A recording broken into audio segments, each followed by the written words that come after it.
It's been a while since I've done one of these. Apologies for that, but I'm back now, and I thought I'd start by again showing you something from the past. This is my orange ship, and like the others that I've already talked about, heavily influenced by the work of Martin Bower, the shows of Gerry Anderson, Star Wars, paperback covers from the 70s, you know, this, that and the other. I say it's called The Orange Ship, and the basis for the orange ship, like many things, is a shape. Now with this one, I can't really show you properly, but the actual basis of this is this section from here down, which was a clear plastic dome, and I think it was the top of a box that had some Ferrero Rocher chocolates or something like that. Anyway, it had a clear dome, and like a great many of us, you see a shape, you put it in your box for later use. And I wanted to do something with it, found it one day and thought, yeah, let's do something with it.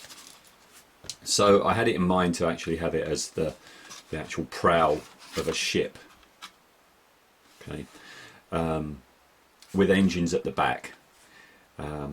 As I say, this is the actual shape, and it ends here at this line. And I thought, well, you can't just have a ship just stop at a cut-off piece and then an engine. That wouldn't look right. So the first thing I did was I made this curvy shape out of plasticard. Gave it this curve to kind of like just match the curve at the front, get some sort of continuity going. So that's what that is, top and bottom. Stuck that on with a connecting strip of plasticard up and around as well. That gave me then gave me a recessed area to which I could stick in the engines. Now a lot of you kit builders will recognise these engines straight away. They're the engines from the old Buck Rogers Starfighter kit.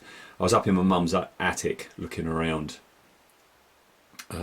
for bits and bobs back in the late 70s and early 80s when I lived there. That's when I was making my very first kits and stuff, and a lot of them were consigned to the attic. And lo and behold, this section here, just this main bit, was still there, still intact. I'd put it in a box to be used later.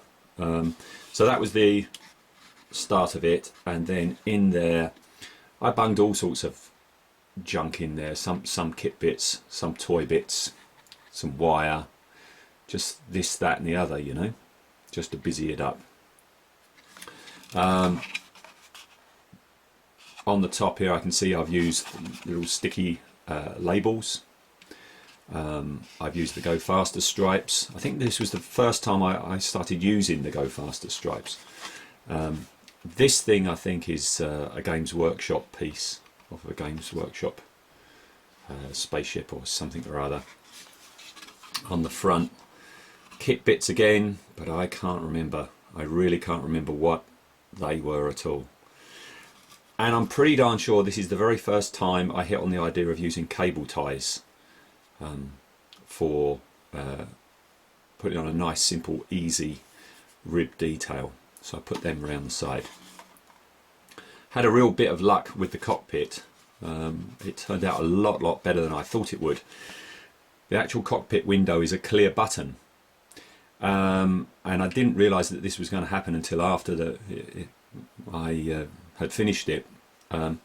Because this is a clear surface, and I stuck a clear surface onto a clear surface, after I'd masked it up and painted it, when I took it off, I don't know if you can see in there, but it actually gives you a sense of depth, that there's more going on inside than there actually is, and it worked really well. I'm very pleased with that.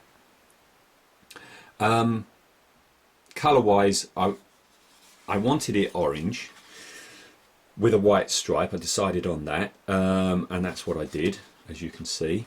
And then proceeded to dirty it down with pastels. Oh, of course, put some decals on first as well. So, and then I dirtied it down, and I deliberately tried dirtying it down in the style of Alien, or some of the Space 1999 craft.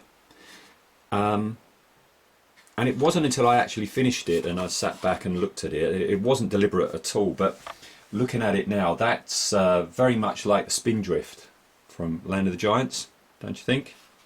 It wasn't intentional, and it never occurred to me until I had actually finished the darn thing. But anyway, there you go, my orange spaceship.